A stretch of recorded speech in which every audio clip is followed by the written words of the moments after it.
I'm good, man. I'm really, really good. Liverpool obviously came in with a really dominant performance, as expected. Toulouse aren't really that great. I think they're about 10th in League but yeah, it's a good performance all around. Continues to confuse me every single day of the week. I don't know. He scores a brilliant first goal, and then that second chance he had takes on two men, beats them, puts them on their backside, and still ends up hitting the post. He confuses me, man. He confuses me. But all in all, great performance. Obviously, the players that came in stepped up. Endo had a really good game. But yeah, it's business as usual in the Europa League. I think the class between Liverpool and every other side is palpable. It's so clear to see that we're just better than everybody else, in my opinion. Yeah, I mean, it's one of those things. You should be beating teams this way, but should be beating teams easily and beating them easily are two different things. You've now got a situation where you're pretty much qualified, win the next game, away in Toulouse. I still think you should be able to do it. And then you've got two matches where you can rotate and rest and, to a degree, kind of take it easy.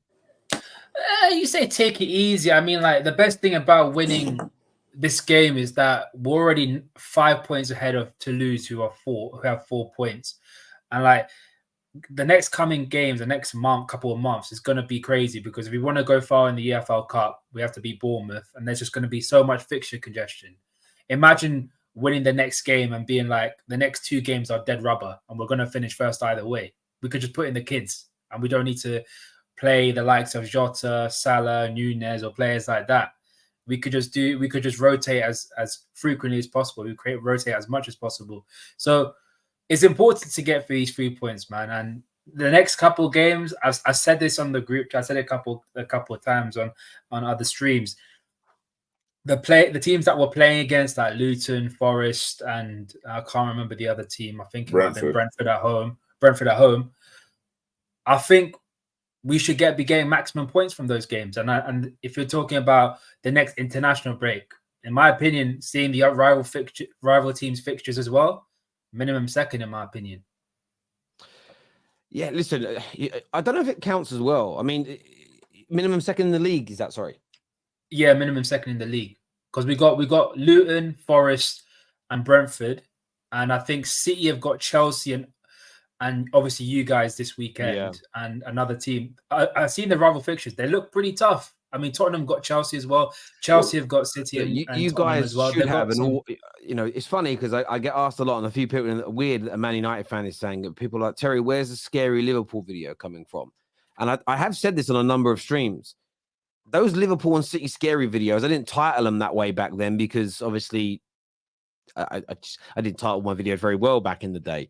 But you guys have been scary for 5 or 6 years. We know that. Like, you're already at that party, if that makes sense. And I think that's why I think you're right to hold Liverpool to those standards. And I think that as it stands right now, there's no reason for Liverpool fans to not be talking about title races, winning this competition as well. And it's all about, you don't want to be in the Europa League, but it's all about adding those trophies. And I kind of remember Hussam in the summer, and I can't wait to speak to him about this tomorrow on Straight Facts, was kind of talking about how he hopes they didn't take this seriously and just focus on the league. But for me, I think your squad and your team is good enough to win both. I really do think you're good enough to win both, because even in the knockout stages, you don't necessarily need your strongest 11 to knock out some of the teams that you could play, Absolutely, Terry. I'll say this again. One of the main reasons why Arsenal quote unquote bottled the league was because they got knocked out of the Europa League so early against Sporting. Winning breeds winning. If you have that winning mentality, it's addictive. You want to keep on winning. And that's what we're really good at. We love to put on a 16 to 15 game unbeaten run, or even a winning run. So if we want to go far in both competitions, we have to have that winning mentality to go into each game winning that game. And that's why I say don't ever bin off the Europa League, in my opinion. Let's bring in the facts. This whole thing about I know this scenario has been brought about if Liverpool were close in the title race, like in March or something, and we still were in the Europa League. What would you rather? Listen, I want to get both, because you know me, Terry. we both have this thing where it's like trophies because we support Man United and Liverpool. The most trophies that we get, the more bragging rights I have over you, or the more bragging rights we have over me. So, if we're going to state facts, Liverpool and City are the most potent when we're doing well in all competitions. Yes, we didn't win the quadruple that season. In the 2001, was it 2021, 2022 seasons? I believe. Yeah. 22. Yeah. 22. Yeah, But, 22. Yeah, 22. So, but we were doing well in all. We got to 3 finals. We came second off 1 point off Man City. Yeah. Man City won the treble. In other seasons, when we won the Champions League, we came second. Then we won the Premier League. Like, we do well in all competitions, and that's how the momentum keeps on rolling. So I want us to do. I genuinely believe we will walk the Europa League. However, I am wary of the semi-finals, and it's and there's one team I'm wary of. Well, Sevilla when they come down from the Champions League. If Sevilla come down, they are shameless as hell. They love this competition. No, I hear you. And look, the reason why I think squads like Liverpool's do better when you're in all competitions is because you do have to rotate, but it keeps your fringe players fresh. So when those fringe players have to come into Premier League games because of small injuries or suspensions, they're ready to go. If some of these fringe players, we get into the new year and you're out the League Cup, you're out the FA Cup, you're out of Europe, and they're only playing once a week. And we saw this happen to Arsenal the season that they bottled the top 4. They were looking good 1 game a week, and then they had a few injuries and problems and had to rotate, and the players weren't good enough, and then they fell off. Where if you had your fringe players ready, fit, match sharp, because they've been playing games regularly, I think it just makes everything that little bit easier. This notion of, Arsenal, again, last year, the whole bigger fish to fry thing, I don't think it works. I actually think what might hinder Spurs in their title race is not playing 2 games a week, especially when the pressure builds up. And this is, again, unless you've been in title races, you won't understand this. The players speak about when you've got all week to think about that game coming. You have a game on a Saturday, then you might have 8 days for the next game. Pressure builds up. But if on the Tuesday you've got to fly out to Germany, you play a game on the Wednesday, you fly back on the Thursday, you've had 3 or 4 days of focusing on another team and another club. There's nothing to do with that title charge game at the weekend. So you're a little bit more relaxed. And I think that all of that plays a part. So yeah, you do need to stay in. Go on, mate. Also, Terry, just on you talking about pressure, one thing, if you do end up winning on Wednesday or Tuesday or Thursday, builds confidence. Builds confidence without the entire team. Of course it does. Or if you drop points at a weekend and you get to go out 3 or 4 days later and win, it will always, in my personal opinion, it always helps you. Are Arsenal in a better, I know they're only playing Sheffield United this weekend, but are Arsenal in a better place now after beating Sevilla away from home than if they went into this Sheffield United game after having drawn with Chelsea and feeling frustrated? Of course they are. But that's just my view. I wanted to ask you boys about Gravenberch. Samuel, I mean, again, for me, another stellar performance. He isn't getting the starts yet in the Premier League, but do you think that's just a matter of time before he starts regularly in the Premier League? What is it that you say again? It's slow cooking? It's just slow cooking right now. Gravenberch is such a baller. Oh my word. I don't know what Bayern Munich were looking at, but seriously, oh my word, 34 million that we got him for. I mean, he's only 21. He looks like he's 26 or 27 the way he plays on the ball. I'm not saying that he is like this player, but the way he dribbles and stuff, it's a little bit like Pogba. You know, that lanky dribbling that he has. And his touches on the ball, especially when his first touch, when he collects the ball and gets past the first defender that's defending him. It's just brilliant. I was arguing with some Liverpool fans because when Curtis Jones got the suspension, obviously for the red card, and they were saying that, we don't believe that Gravenberch is ready. And I said, first of all, if you're a top quality player, you will always be ready for the moment. And right now, Gravenberch is showing me why he was that young wonder kid at Ajax, why so many top clubs wanted him, why Man United wanted him. And to be fair, I do feel sorry for Man United because they've been wanting Gakpo, Nunez, and Gravenberch. And looking at them right now, I can see why they wanted them because they are balling. Yeah, it's. I mean, it's still one of those things. We ended up having to choose between Amrabat and Gravenberch, and right now, I mean, again, This is the maddest bit. I think if Gravenberch comes to Man United, I don't think he's playing like he is now because the team isn't as good. So you look at it that way. But I know why the manager wanted both. I understand why he wanted Darwin Nunez. Look, Rasmus is doing it for us. He isn't getting the goals in the Prem yet, but he's running and he's strong and he's throwing his weight around and he makes things hard. But what Gravenberch has given you is that energy. And I do think you're right. It's that slow cook. Starting in the Europa League. He's already got 4 GA for you as a player. Started against Everton. I actually didn't think you should have taken him off against Everton. I thought he was playing well. Yeah. Maybe it's a fitness thing. Maybe you knew he was playing tonight. It's fitness, I think.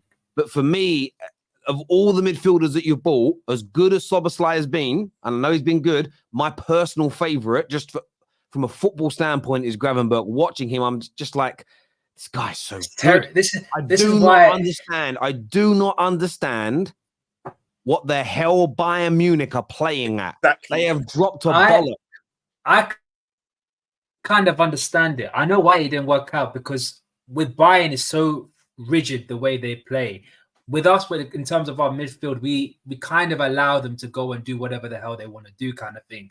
With Bayern, it's like you're set in a specific position. You can't like vacate it, otherwise you're just not you're gonna let the machine fall, kind of thing. I think it just was a bad move. I think Hansi Flick wanted Gravenberch, and then Bayern were like, okay, fine, we'll just still take him because he's a baller.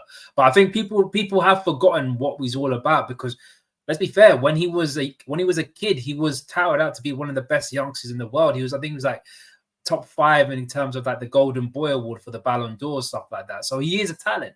He is an incredible talent. But the one thing I wouldn't say about him starting is, imagine him coming off the bench against tired legs. It's just going to be a bigger nightmare for midfielders and defenders. No, man, that's an absolutely fair point as well. And what does annoy me is so many of the players that my manager wanted that have gone elsewhere, the Kims, the Darwins, the Gravenberchs, they're the ones that are doing really well, and people slag off his talent ideas just because he's left with the ones that maybe he didn't want as first choice. But then, I do want to speak to you though about Darwin tonight as well, because he gets a goal, good goal, I think it was his left foot strike.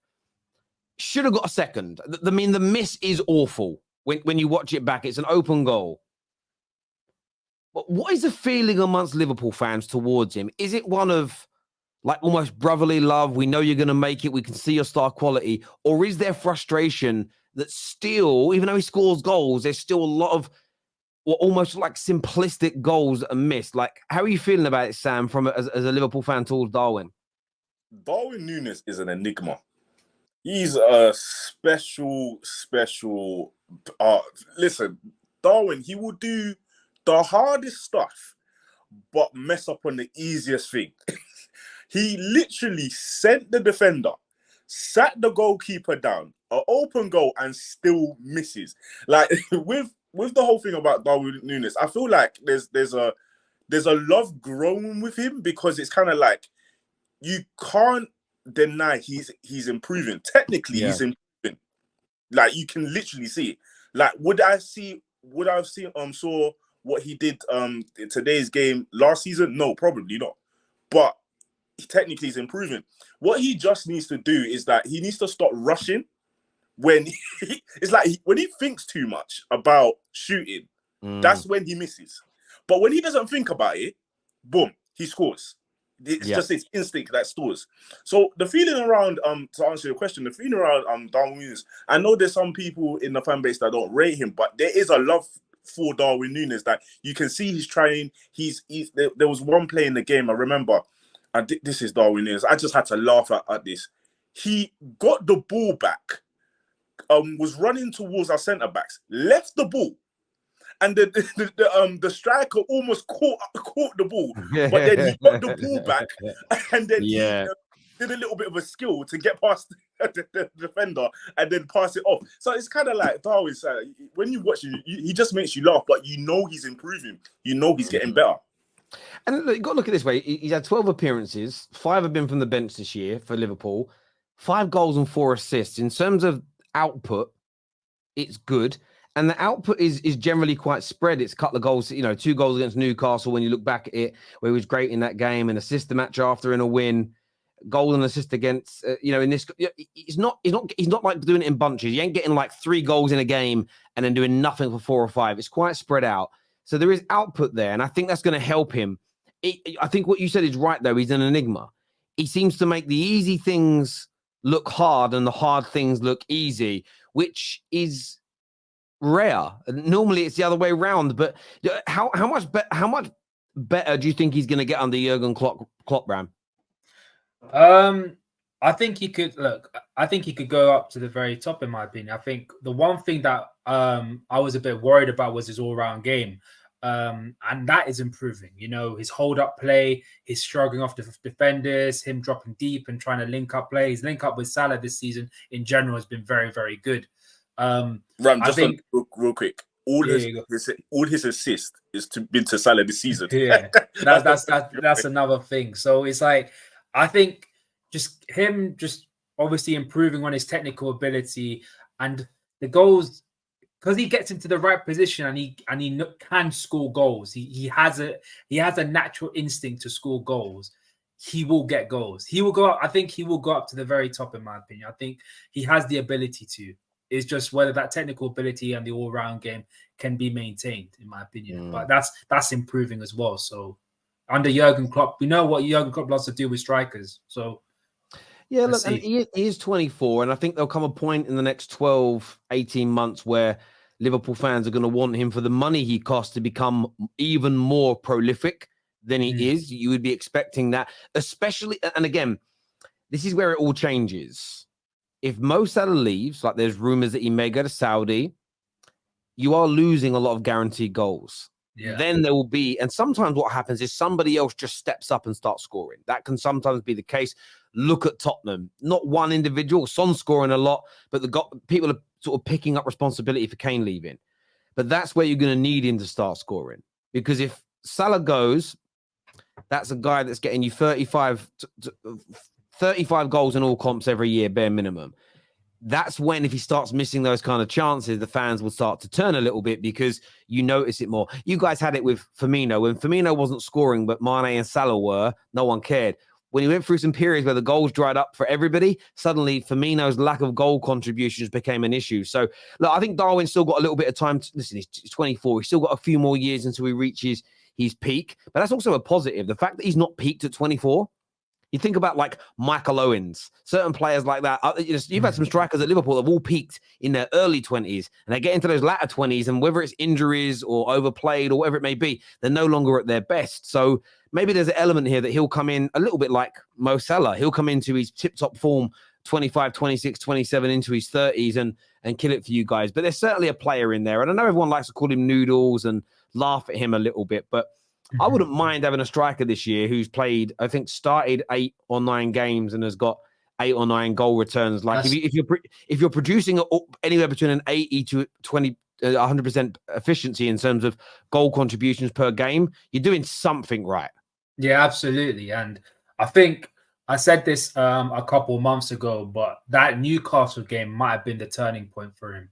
Because at that point, people were doubting whether he's good enough to start for Liverpool. Then after that game where he scored them 2 goals, you just need that little bit of confidence, man. And he's not only performing for Liverpool, but the international stage, he's actually doing quite well for Uruguay. So he's a confidence player, man. And there's that ability that I've talked about. He has it. And he just needs to continue on doing it, man. And you'll be fine, man.